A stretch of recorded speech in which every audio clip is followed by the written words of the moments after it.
नमस्कार साथियों। आज हमारे इस YouTube चैनल जीत एजुकेशन के माध्यम से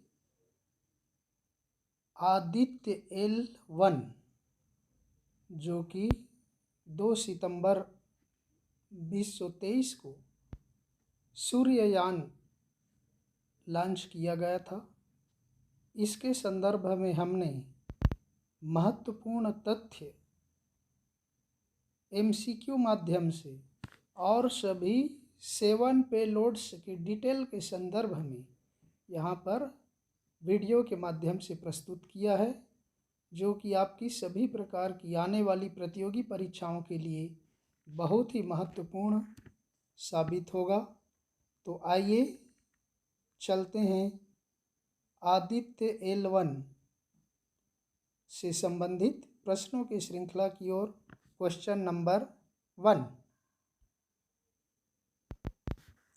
आदित्य L1 कब लॉन्च किया गया था? बहुत ही महत्वपूर्ण है और बेसिक सा प्रश्न है साथियों। यह ऑप्शन देखिए 23 अगस्त 2023, 30 अगस्त 2023, 3 सितंबर 2023, 2 सितंबर 2023। आपका सही उत्तर हो जाएगा द नंबर 2 सितंबर 2023 को आदित्य 1 लॉन्च किया गया, L1 लॉन्च किया गया था। आप सबको मालूम है 23 अगस्त 2023 को चंद्रयान 3 चंद्र की कक्षा पर लैंड किया था, चंद्र की धरती पर लैंड किया था। अब 2 सितंबर 2023 को आदित्य L1 लॉन्च किया गया है। चलते हैं क्वेश्चन नंबर 2 की ओर। आदित्य L1 क्या है? अ गगनयान मिशन, ब अंतरिक्ष मिशन, स सूर्य मिशन, द मंगल मिशन। सही उत्तर हो जाएगा स नंबर ऑप्शन, सूर्य मिशन, यानी सूर्य का अध्ययन करने वाला एक रॉकेट यान भेजा गया है जो सूर्य के संबंध में हमें जानकारी प्रदान करेगा।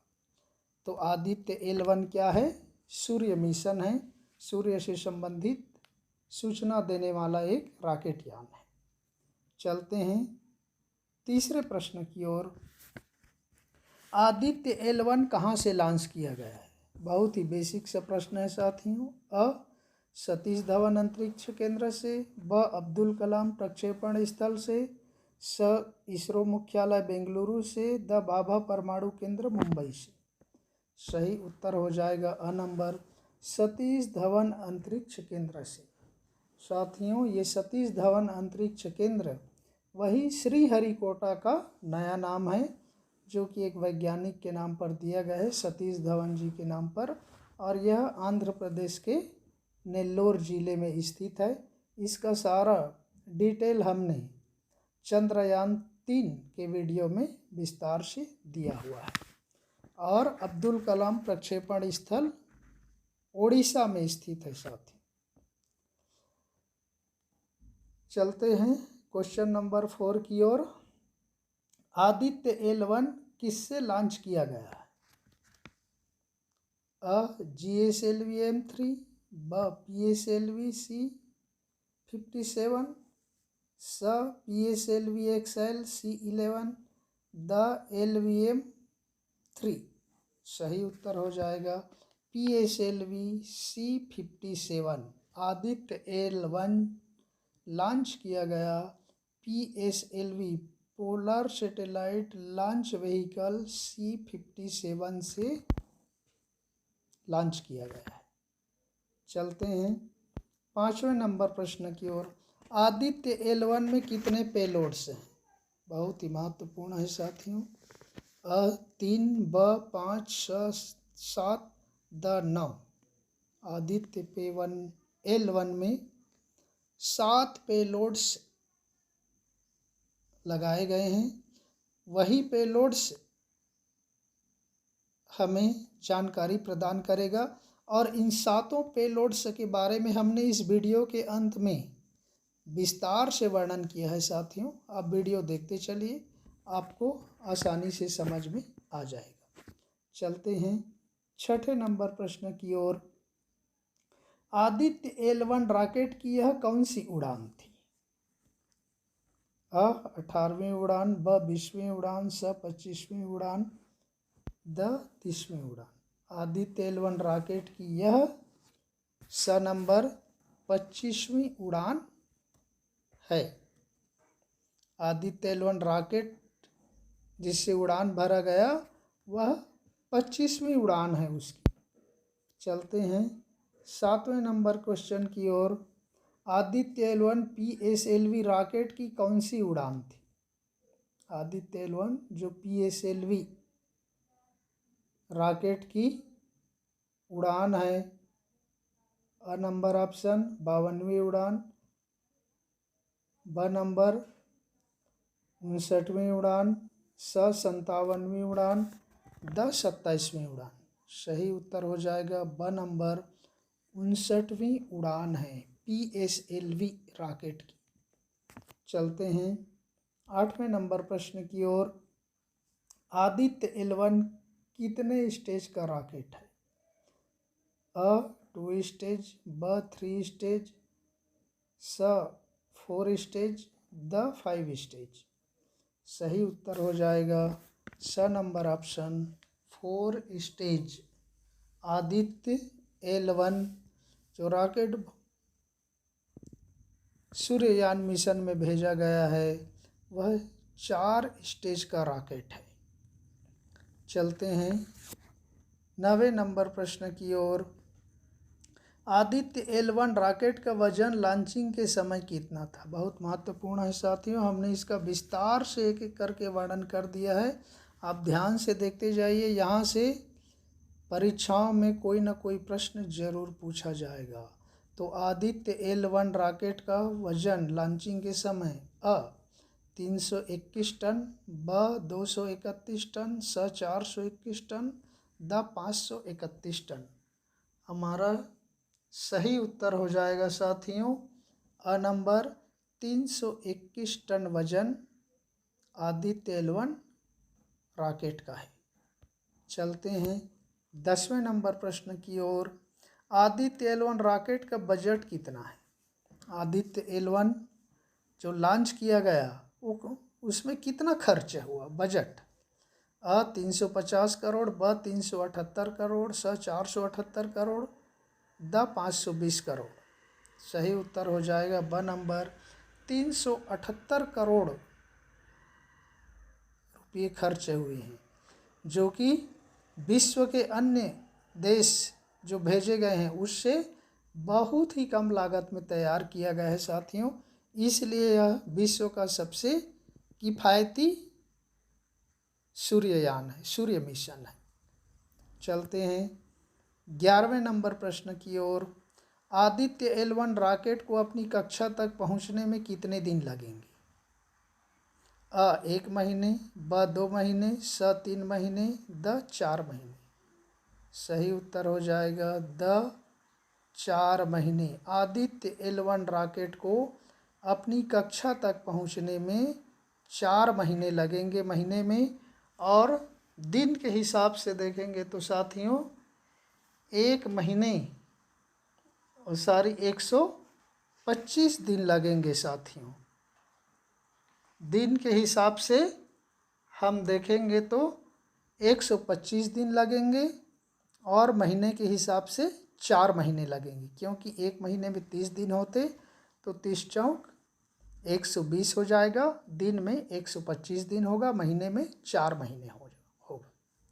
चलते हैं 12वें नंबर प्रश्न की ओर। L1 लैग्रेंज 1 जिसको कहा जाता है धरती से कितने किलोमीटर दूर है? ये लैग्रेंज 1 वह है साथियों जहाँ पर सूर्य और चंद्रमा की ग्रेविटी बराबर होती है, उसको कहा गया है लैग्रेंज 1। जहाँ पर ये जो यान भेजा जा रहा है उसको स्थापित किया जाएगा। ये यान पूरी तरह से सूर्य तक नहीं भेजा जा रहा है साथियों, ये लैग्रेंज 1 L1 तक ही भेजा जा रहा है, जो कि धरती से कितने किलोमीटर दूर है?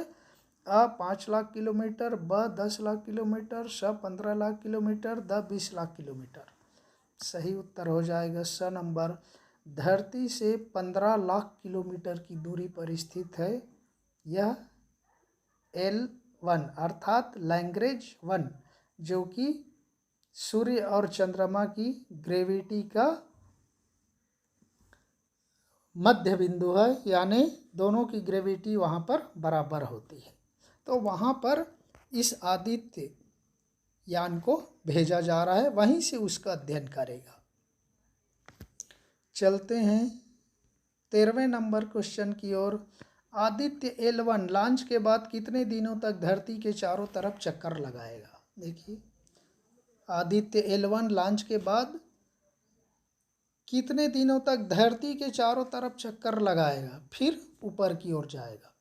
ऑप्शन देखिए, अ 10 दिनों तक, ब 16 दिनों तक, स 20 दिनों तक, द 25 दिनों तक। सही उत्तर हो जाएगा ब नंबर 16 दिनों तक, 16 डेज तक आदित्य L1 पृथ्वी की कक्षा का चक्कर लगाएगा और फिर उसके बाद आगे बढ़ेगा। तो आदित्य L1 धरती के चारों तरफ 16 दिनों तक चक्कर लगाएगा। चलते हैं 14वें नंबर प्रश्न की ओर। आदित्य L1 रॉकेट कितना फीट ऊंचा है? यहाँ पर देखिए साथियों, Aditya L1 rocket a number 140.6 feet, ब 145.62 फीट, स 150.5 फीट, द 156.60 फीट। उत्तर हो जाएगा ब नंबर 145.62 फीट होगा। आदित्य L1 रॉकेट की ऊंचाई होगा 145.62 फीट ऊंचा है। और इस तरह से हमने वजन भी देख लिया था, 321 टन वजन है और लंबाई में 145.62 फीट है। चलते हैं 15वें नंबर प्रश्न की ओर। पृथ्वी से सूर्य की दूरी कितनी है? जब हम सूर्य देखते हैं धरती से कितनी दूरी पर है? अब 5 करोड़ किलोमीटर, ब 10 करोड़ किलोमीटर, स 15.1 करोड़ किलोमीटर और द 20.5 करोड़ किलोमीटर। सही उत्तर हो जाएगा स नंबर 15.1 करोड़ किलोमीटर दूर है सूर्य पृथ्वी से। तो पृथ्वी से सूर्य की दूरी स नंबर 15.1 करोड़ किलोमीटर। जबकि हम अपनी आदित्य L1 कहाँ पर भेज रहे? मुश्किल से हम लोग भेज रहे साथियों 15 लाख किलोमीटर की ऊंचाई पर भेज रहे, जो कि वहाँ से उसका अध्ययन करेगा। तो इस तरह से वहाँ तक पहुँच करके वह उतनी दूर से ही, क्योंकि ज़्यादा नज़दीक वह नहीं जा सकता, इसलिए दूर से ही सूर्य की गतिविधियों पर नज़र रखेगा और उसकी जानकारी प्रदान करेगा। चलते हैं 16वें नंबर प्रश्न की ओर। आदित्य L1 रॉकेट किन विशेषताओं का अध्ययन करेगा? आदित्य L1 रॉकेट है, सूर्य की कौन कौन सी विशेषताओं का अध्ययन करेगा? अ नंबर सूर्य की आंतरिक संरचना का, ब सूर्य के आकार और वजन का, स सौर हवाओं सोलर विंड का, द अंतरिक्ष के मौसम की और ई सौर हवाओं सोलर विंड और अंतरिक्ष के मौसम की। यहाँ 5 ऑप्शन दिया गया है साथियों। उत्तर हो जाएगा ई नंबर ऑप्शन, लास्ट ऑप्शन, सौर हवाओं सोलर विंड और अंतरिक्ष के मौसम की जानकारी से संबंधित महत्वपूर्ण विशेषताओं का अध्ययन करेगा आदित्य L1। चलते हैं 17वें नंबर प्रश्न की ओर। यहाँ से हमारा शुरू हो जाता है साथियों पेलोड, जो आपको बताया था इस सूर्ययान में जो 7 पेलोड लगे हुए हैं उसके वर्णन इस प्रकार हैं साथियों। आदित्य L1 में 7 पेलोड्स इस प्रकार हैं। पहला VELC यानी उसका मीनिंग होता है विजिबल लाइन एमिशन कोरोनाग्राफ। ये परीक्षा की दृष्टि से बहुत ही महत्वपूर्ण है साथियों। हमने सारे 7 पेलोड्स का विस्तार से यहाँ पर प्रमुख बातों को समाहित करने का प्रयास किया है। तो क्या हो जाएगा, विजिबल लाइन एमिशन कोरोनाग्राफ। इसे इंडियन इंस्टीट्यूट ऑफ एस्ट्रोफिजिक्स ने बनाया है और यह कैमरा सूरज के हाई रेजोल्यूशन तस्वीरें लेगा और उसको भेजेगा। चलते हैं 17 नंबर क्वेश्चन का 2 जो 7 पेलोड से संबंधित है। दूसरा है पापा। देखिए इसमें पापा नाम का भी पेलोड से भेजा गया है, यानी plasma analyser package for Aditya. ये बहुत इम्पॉर्टेंट है साथियों। आदित्य L1 में पापा क्या है, पापा का फुल फॉर्म देखिए, plasma analyser package for Aditya. और उसका काम क्या है, यह सूरज की गर्म हवाओं में मौजूद इलेक्ट्रॉन्स और भारी आयन की दिशाओं का अध्ययन करेगा। क्या करेगा, सूरज की गर्म हवाओं में मौजूद इलेक्ट्रॉन्स और भारी आयन की दिशाओं का अध्ययन करेगा और हमें जानकारी देगा। तो ये दूसरा पेलोड्स है। चलते हैं 17 नंबर क्वेश्चन का थर्ड पेलोड की ओर। तो थर्ड पेलोड है साथियों SUT SUIT यानी सोलर अल्ट्रावायलेट इमेजिंग टेलीस्कोप।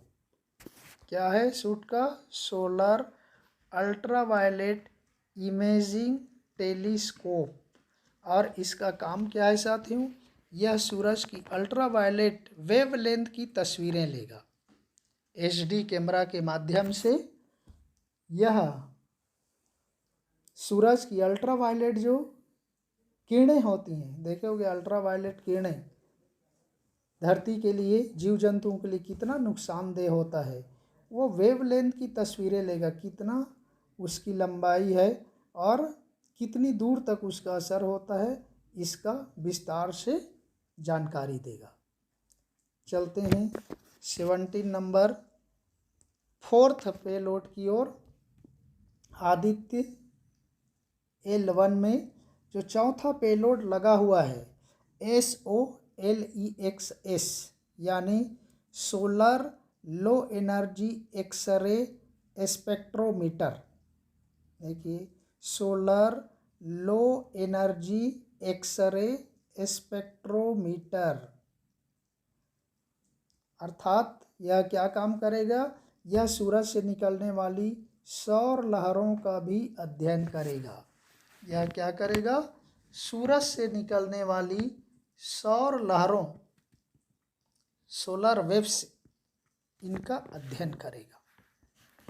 चलते हैं 17 नंबर क्वेश्चन का पांचवा पेलोड, फिफ्थ पेलोड।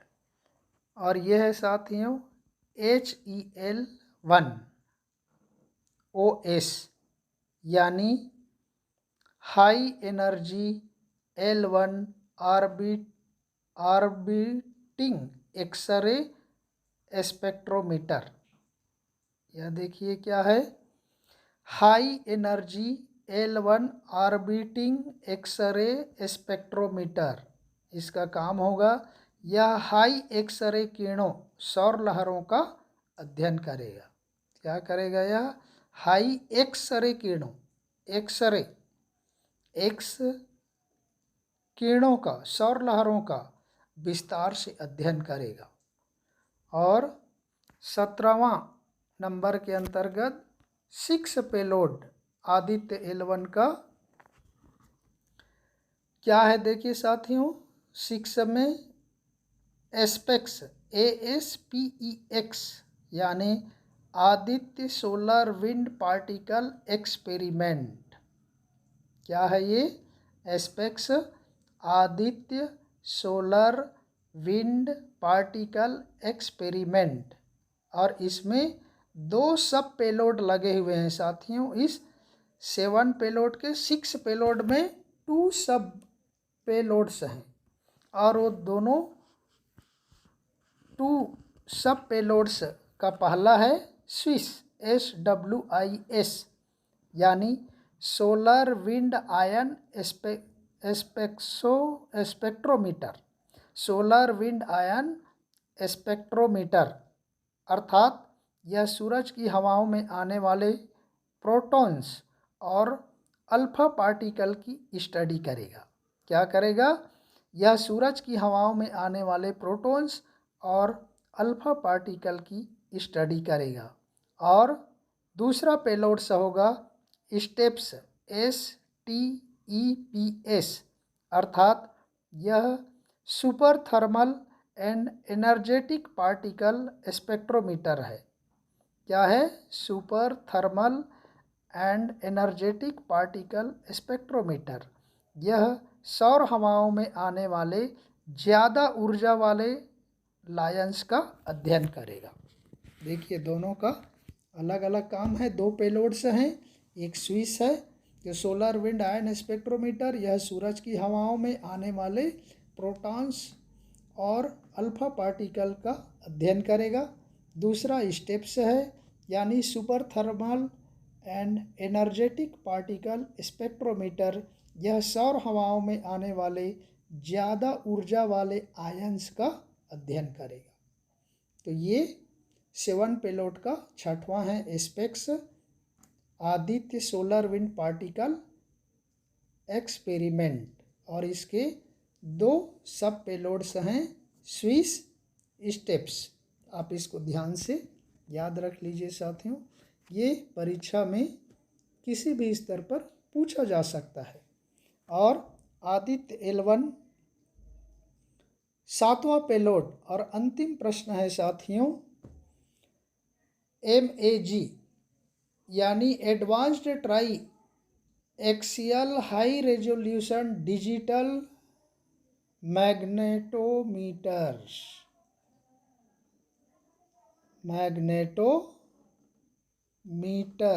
इसमें 2 मैग्नेटिक सेंसर के 2 सेट होंगे। क्या होगा? 7 में MAG यानी एडवांस्ड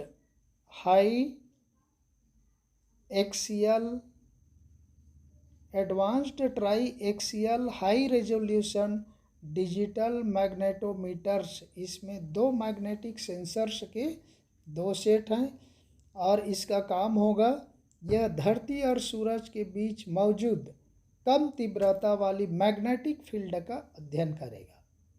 मैग का काम क्या होगा? यह धरती और सूरज के बीच मौजूद कम तीव्रता वाली मैग्नेटिक फील्ड का स्टडी करेगा, अध्ययन करेगा और इसके बारे में विस्तार से जानकारी देगा। तो इस तरह से साथियों हमने सभी 17 प्रश्न और 7 पेलोड जो कि आदित्य L1 में लगाया गया है उसका विस्तार से वर्णन करने का प्रयास किया।